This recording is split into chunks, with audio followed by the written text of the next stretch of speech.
जय हिंद। राम राम मित्रों। रामायण में राम और माँ सबरी का एक प्रसंग है। राम दुनिया चलाने वाले, दुनिया बनाने वाले, जिनके द्वारा स्मरण मात्र से ब्रह्मांड की उत्पत्ति की जा सकती है। भारत में राम एक ऐसा नाम है जो अभिवादन या नमस्कार का पर्यायवाची है।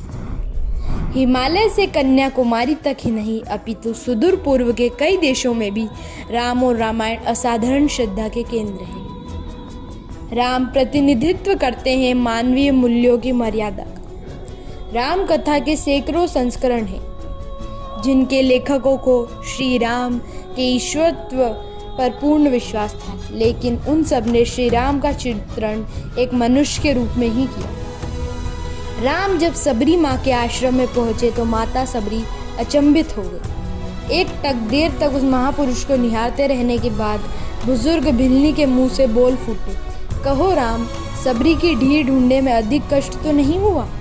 राम मुस्कुराए, यहाँ तो आना ही था अम्मा, कष्ट का क्या मूल्य। माँ सबरी बोली, जानते हो राम, तुम्हारी प्रतीक्षा तब से कर रही हूँ जब तुम जन्मे भी नहीं थे।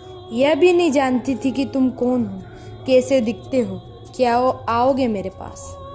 बस इतना ज्ञात था कि कोई पुरुषोत्तम आएगा जो मेरी प्रतीक्षा का अंत करेगा। राम ने कहा, तभी तो मेरे जन्म के पूर्व ही तय हो चुका था कि राम को सबरी के आश्रम में जाना है।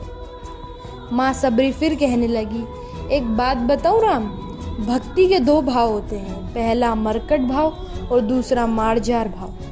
बंदर का बच्चा अपनी पूरी शक्ति लगाकर अपनी माँ का पेट पकड़े रहता है ताकि गिरे ना। उसे सबसे अधिक भरोसा माँ पर ही होता है और वह उसे पूरी शक्ति से पकड़े रखता है। यही भक्ति का भी एक भाव है, जिसमें भक्त अपने ईश्वर को पूरी शक्ति से पकड़े रखता है, दिन रात उसकी आराधना करता है। पर मैंने ये भाव नहीं अपनाया। मैं तो उस बिल्ली के बच्चे की भांति थी जो अपनी माँ को पकड़ता ही नहीं, बल्कि निश्चिंत बैठा रहता है कि माँ है ना, वह स्वयं ही मेरी रक्षा करेगी और माँ सचमुच उसे अपने मुंह में टांग कर घूमती है। मैं भी निश्चिंत थी कि तुम आओगे ही। राम मुस्कुरा कर रह गए। माँ सबरी ने पुनः कहा, सोच रही हूँ बुराई में भी तनिक अच्छाई छिपी होती है। कहाँ सुंदर उत्तर के तुम, कहाँ घोर दक्षिण में मैं। तुम प्रतिष्ठित रघुकुल के भविष्य, मैं वन की भिलनी। यदि रावण का अंत नहीं करना होता तो तुम कहाँ से आते? राम गंभीर हुए, कहा, भ्रम में ना पड़ो अम्मा, राम क्या रावण का वध करने आया है? अरे रावण का वध तो लक्ष्मण अपने पैर से वाण चलाकर कर सकता है। राम हजारों कोस चलकर इस गहन वन में आया है तो केवल तुमसे मिलने आया है अम्मा, ताकि 1000 वर्ष बाद जब कोई पाखंडी भारत के अस्तित्व पर प्रश्न खड़ा करे तो इतिहास चिल्लाकर उत्तर दे कि इस राष्ट्र को सनातनी राम और उसकी भिलनी माँ ने मिलकर गढ़ा। जब कोई कपटी भारत की परंपराओं पर उंगली उठाए तो काल उसका गला पकड़कर कहे कि नहीं, ये एकमात्र ऐसी सभ्यता है जहाँ एक राजपुत्र वन में प्रतीक्षा करते एक वनवासिनी से भेंट करने के लिए 14 वर्ष का वनवास स्वीकार करता है। राम वन में बस इसलिए आया ताकि जब युगों का इतिहास लिखा जाए तो उसमें अंकित हो कि सत्ता जब पैदल चलकर समाज के अंतिम व्यक्ति तक पहुँचे तभी वह राम राज्य है। राम वन में इसलिए आया ताकि भविष्य स्मरण रखे कि प्रतीक्षाएं अवश्य पूरी होती है। राम रावण को मारने भर के लिए नहीं आया अम्मा। सबरी एक टक राम को निहारती रही। राम ने फिर कहा, राम की वन यात्रा रावण युद्ध के लिए नहीं है माता।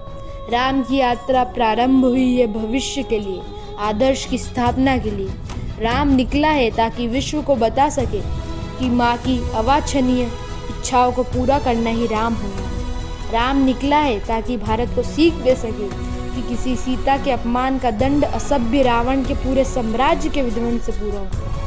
राम आया है ताकि भारत को बता सके कि अन्याय का अंत करना ही धर्म है।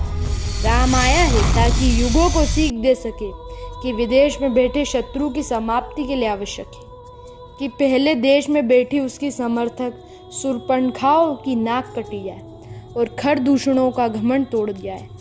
और राम आया है ताकि युगों को बता सके कि रावणों से युद्ध केवल राम की शक्ति से नहीं बल्कि वन में बैठी सबरी के आशीर्वाद से जीते जाते हैं। सबरी की आंखों में जल भर आया था।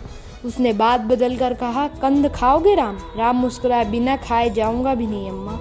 सबरी अपनी कुटिया से झपोली में कंद ले आई और राम के समक्ष रख दिया। राम और लक्ष्मण खाने लगे तो कहा, मीठे हैं ना प्रभु? यहाँ आकर मीठे और खट्टे का भेद भूल गया हूँ अम्मा।